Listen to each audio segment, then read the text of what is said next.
তুমি টাকাওয়ালা হবা, বাড়ির মালিক হতে পারবা, কিন্তু মায়ের বাবা না। ওদিন টাকা থাকলেও একটু দামি ফল মায়ের কিনা খাওয়াইতে পারবা না। মা কবরে চলে গেলে ওদিন চোখের পানি পালে কান্না করেও লাভ নাই। মায়ার নবী বলছেন, ও আত আর রাজুল জাওজাতাহু আক্কা উম্মাহু, আমার উম্মতের এমন হবে এরা বউরে পাউরেটি দিয়ে দেন, মায়ের মনের মধ্যে আঘাত দিয়া দিবে। নিয়ত করে নাও, জীবনে কোনোদিন মায়ের মনের মধ্যে আঘাত দেওয়া যাবে না। মাঝে মাঝে আমারে বলে কেমনে দৌড়ান, কেমনে পারেন, কেমনে বয়ান করেন। আমি বলি শুধু আমি না, সারা দেশে সারা বিশ্বের স্কলাররা যে দৌড়ায়, এদের ব্যাকগ্রাউন্ডে কি আছে জানো? কেউ তো ইলমের পাওয়ারে দৌড়ায় না, আমলের পাওয়ারে দৌড়ায় না, ইলমের পাওয়ারে দৌড়ায় না। সবারই পেছনে দেখবা আমার মাওলার দয়া, 2 নম্বরে এদের মা বাবার দোয়া, ঠিক কিনা? চাপাই প্রোগ্রামে একদিনের সফরে চাপাই গেছে, আনশিডিউল প্রোগ্রাম চাপাই। তো ওখানে ভোলাহাটে প্রতি বছর যাই, মাদ্রাসার হুজুররা দর্শে যাইতে হবে। আমি রওনা হলাম। রাজশাহীতে বন্ধু বান্ধবরা আছেন, তো রাজশাহীর বন্ধু বান্ধবরা বলতেছে, বন্ধু আমরা তো মনে করছি তুমি চাপাই যেহেতু আসছো, অন্তত পক্ষে 2-3 দিন তো থাকবেই, কারণ এত দূরে আইছো, কেমনি সফর করে যাইবা? আমরা তো একদিন ঢাকায় গেলে 2 দিন ঘুমাই, 2 দিন ঘুমাই এরপর ঢাকা থেকে আবার ফিরি, আমরা পারি না। তো আমি মনে করছি কি, আমরা মনে করছি তুমি আমাদের সময় টময় দিবা, রাজশাহী সিটি সুন্দর, একটু ঘুরবো। আমি কইলাম যে আজকে চাপাই, কালকে বয়ান তো মুন্সিগঞ্জে। বন্ধু কেমনে পারো? আমি কই আমার কোনো কামালিয়াত নাই, কোনো পুঁজি নাই, শক্তি নাই। তোমার চাইতে আমি বেশি খাই এমন না, তোমার সাথে আমি দামি, তোমার চাইতে দামি খাবার খাই এমনও না, আমি তোমার চাইতে আরো বেশি পাওয়ারফুল ম্যান এমন নয়। আমি আমার রবের দয়ায় দৌড়াই, আমার পিতা মাতার তাহাজ্জুদের নামাজের দোয়ার পাওয়ারে দৌড়াই। পৃথিবীর ইতিহাসে যারা কামিয়াব হয়ে গেছে, মনে রাখবেন এদের ব্যাকগ্রাউন্ডে আমার রবের দয়া, 2 নম্বরে মা বাবার দোয়া। জীবনে কোনোদিন বউয়ের কথা শুই না মায়ের মনে আঘাত দেওয়া যাবে? যাবে যাবে যাবে। বউ বউয়ের জায়গায় থাকবে, শাশুড়ি শাশুড়ির জায়গায় থাকবে, শ্বশুর শ্বশুরের জায়গায় থাকবে, শ্যালক শ্যালকের জায়গায়, আপনার মা আপনার মায়ের স্থানে, আপনার বাবা আপনার বাবার স্থানে। আল্লাহ পাক আপনাকে আকল নামক আদালত দিয়েছেন, আপনি বিবেক খাটাবেন, যাকে যেই স্থানে রাখার প্রত্যেককে তার স্বস্থানে রাখবেন। আল্লাহ তৌফিক দান করেন, জোরে পড়েন আমিন। এরপরে নবীজি বলছেন এরা এদের বন্ধু বান্ধবকে প্রায়োরিটি দিবে, প্রায়োরিটি দিকে যাইয়া এদের বাবারই ভুলে যাবে। বন্ধু বান্ধবকে প্রায়োরিটি দিবে, যেমন আছে না বন্ধু বন্ধুরে কয়, এই বন্ধু 1.5 লাখ টাকা লাগবে এটা বাইক কেনার জন্য, দিবানি? তুমি বন্ধু আমার দরবারে চাইলা 1.5 লাখ টাকা মাত্র, 2 লাখ চাইলেও তো বন্ধু বন্ধুরে দিয়া দিতে পার। এই বন্ধু অ্যাকাউন্ট পাঠাও হোয়াটসঅ্যাপে, টাকা যা দেওয়া লাগবে সব টাকাগুলো দিয়া দিতে পারো। বন্ধু বন্ধুর জন্য বড় আশেক হয়ে যায়, বন্ধু বন্ধুর জন্য বড় পাগল, বন্ধু বন্ধুর জন্য ঘুরার জন্য বড় পাগল হয়ে যায়। বন্ধু কয় বন্ধুরে একটু কক্সেস বাজারে ঘুরার জন্য যাইবানি, কয় লাভবাই। টাকা কত লাগবে? 5,000 লাগবে, কেউ অসুবিধা নেই। 10,000 লাগবে, কেউ অসুবিধা নেই। বন্ধু বান্ধবেরা ঘুরার জন্য বাইক নিয়ে দৌড়ায় যায়। কপাল পুরা যুবক এমন হয়ে গেল, বাবায় ঘরের মধ্যে শয্যাশায়ী বেডের মধ্যে বাবায় সর্বাবস্থায় শুয়ে থাকে। মাস গেলে 2,000 টাকা 3,000 টাকা বাবার পেছনে ঔষধের খরচ লাগে। বন্ধু বান্ধবের নিয়ে ঘুরে, ছোট ভাই বড় ভাইয়ের ঠেলা মারে, বড় ভাই মেজো ভাইয়ের ঠেলা মারে। একটা পর্যায়ে এমন হয় বাবারও খবর নেয় না, ওই বাবার বিন্দু মাত্র পরিমাণ কদর না দিয়া বন্ধু বান্ধবের প্রায়োরিটি দেয়। 1 মাসে যে টাকা লাগবে ওই বাবার ওষুধের টাকাও দিতে পারে না, এমন নিমুখারাম সন্তান আছে না? না আছে না নাই?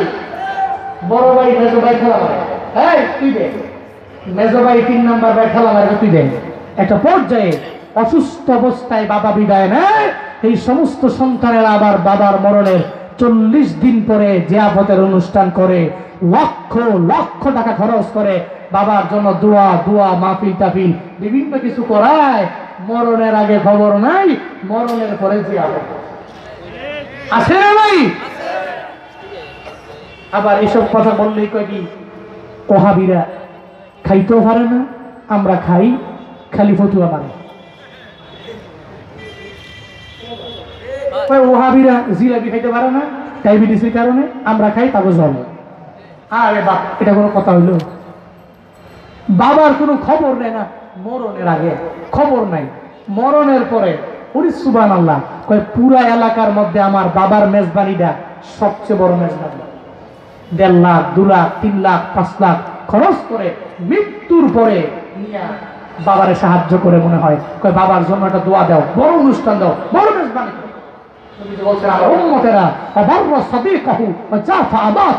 তার বন্ধুকে প্রায়োরিটি দিয়া তার বাবারই ভুলে যাবে, বন্ধু বললে নিষেধ করবে না, কিন্তু বাবার কথা চিন্তাই করবে।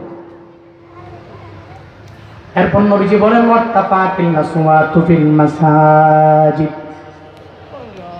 এই উম্মতেরা মসজিদের ভিতরে শোরগোল বেড়ে যাবে, মসজিদে শোরগোল বেড়ে যাবে। আমরা সমাজের মধ্যে দেখবেন মসজিদের মধ্যে জুমার দিনে ইমামের কথা শুনে না, খতিবের কথা শুনে না, 3-4 জনে মিল্লা দুনিয়াবি কথা বলে। একটা বড় ঝগড়া কইরা কয়, 2 জনে মিল্লা কয়, সভাপতি কয় আমার টাকা আছে তুমি আমার কথা মানলা না, এখন থেকে তোমার মসজিদের মধ্যে যাইতে আমি রাজি না, আমি নিজে টাকা দিয়ে মসজিদ বানাবো। এমন কিছু এলাকা আছে দেখবেন একটা মসজিদের 50 ফিট দূরে আর একটা মসজিদ, এমন কাহিনী সমাজে আছে না? না, মসজিদ এখানে 50 ফিট পরে আরেকটা মসজিদ। কেমনে?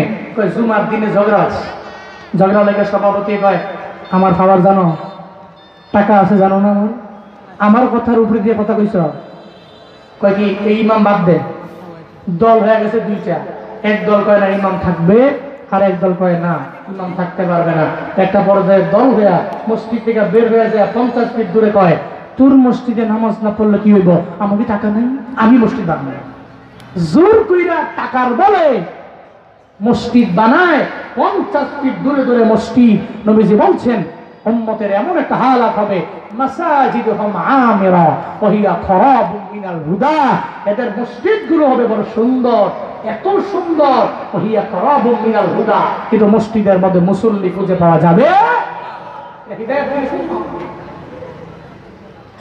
এলাকার মধ্যে বড় দামি দামি মসজিদ, কিন্তু ফজরে মুসল্লি নাই, জোহরে মুসল্লি নাই, আসরে নাই, মাগরিবে নাই, এশায় নাই।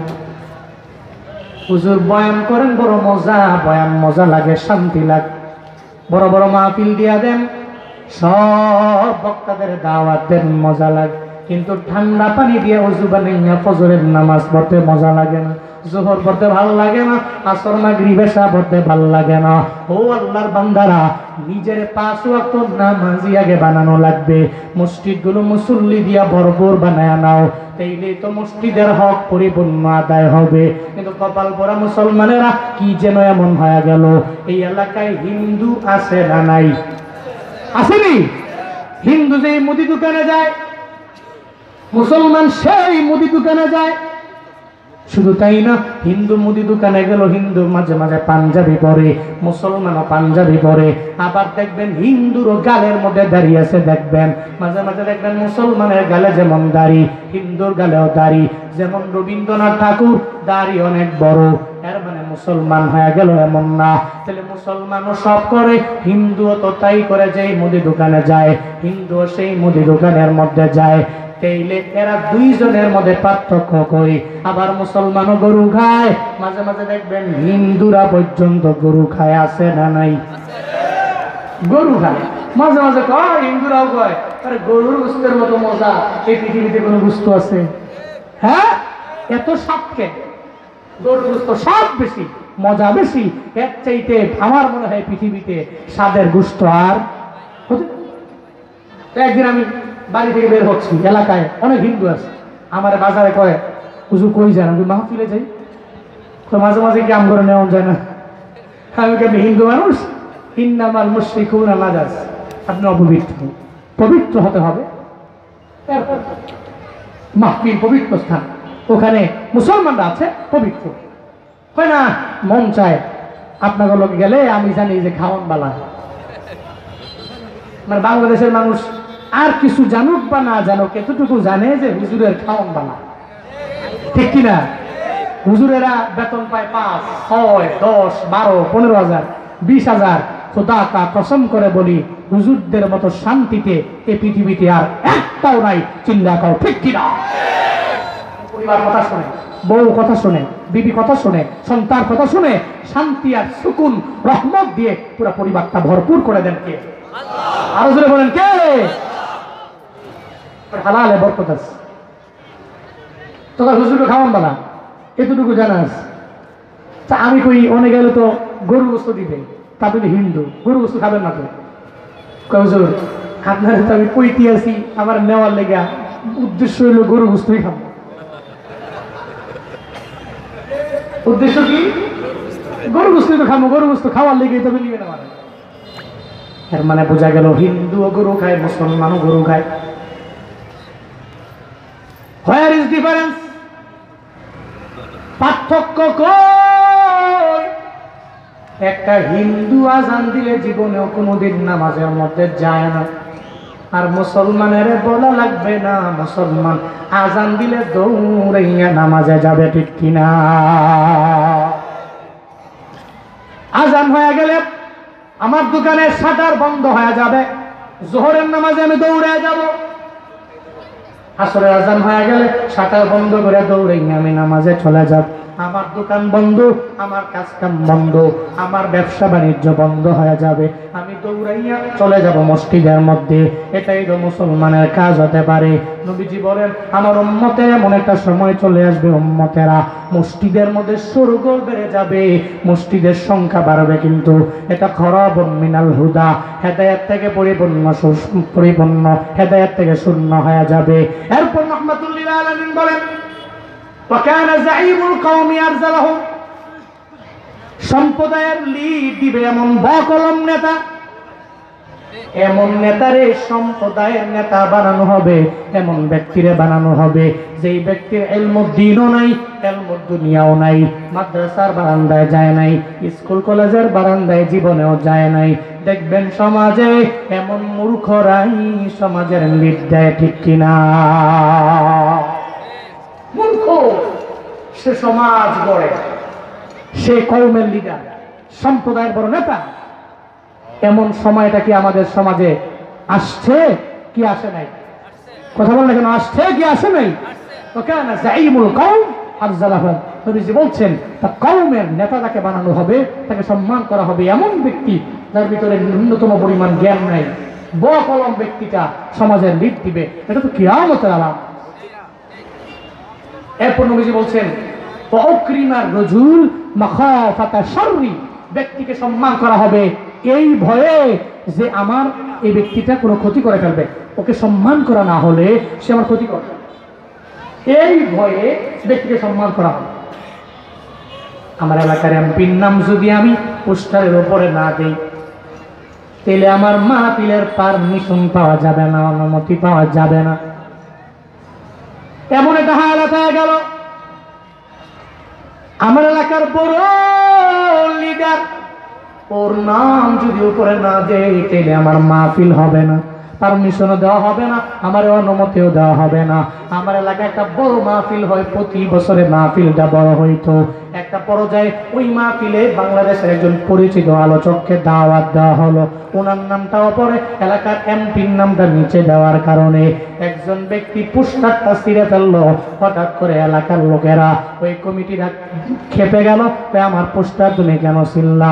এবার ওই লোক ভয় পেয়ে গেল, আমি পোস্টার ছিঁড়া বড় বিপদে পড়লাম, এখন তো একটা চিন্তা আমার বের করা লাগবে। দৌড়ে এমপির কাছে গিয়ে এমপির পায়ের নিচে পড়ে গেল, ওই এমপি গো একটা কাজ করলাম, আমি এদের বড় মাহফিলের বড় হুজুরের ওয়াহাবি গো মাহফিলের পোস্টার আমি ছিঁড়ে ফেললাম, এদের বড় হুজুরের নামও পড়ে দেওয়া। কেন ছিঁড়ছো? ওই আপনার নামটা নিচে, এদের বড় হুজুরের নামটা উপরে, আমি এটা সহ্য করতে পারি নাই। আপনার নাম নিচে আর এদের বড় হুজুরের নাম কই? উপরে, এটা আমি সহ্য করতে পারছি না।